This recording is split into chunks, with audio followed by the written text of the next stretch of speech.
সম্প্রতি সামাজিক যোগাযোগ মাধ্যমে বৈষম্য বিরোধী ছাত্র আন্দোলন নিয়ে বিজিবি এবং বিজিবির মহাপরিচালক মেজর জেনারেল আশরাফের ভূমিকা সম্পর্কে উদ্দেশ্যপ্রণোদিতভাবে ভিত্তিহীন ও মনগড়া তথ্য ছড়ানো হচ্ছে বলে জানিয়েছে বিজিবি।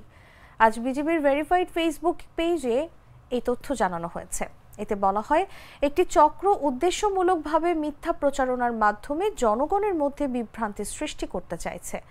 দুঃখের বিষয় হচ্ছে, বিজিবি এবং বিজিবির ডিজির নামে এই অপপ্রচারগুলোতে দাবি করা হচ্ছে যে বিজিবি প্রধান ছাত্র আন্দোলনে হত্যাকাণ্ড চালিয়েছে এবং ভারতীয় নাগরিকদের পোশাক পরিয়ে মাঠে নামিয়েছে।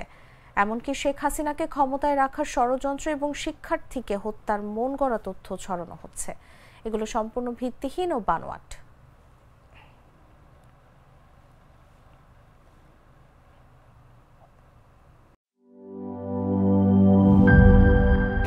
স্যার, আমাদের নতুন প্রোডাক্ট সিক্সার্স।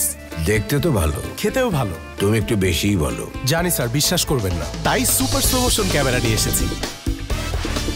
দেখেন স্যার, চকলেট পিনাট ক্যারামেল ও নোগাটের দারুণ কম্বিনেশন এলো সিক্সার্স চকলেট কোটেড বার।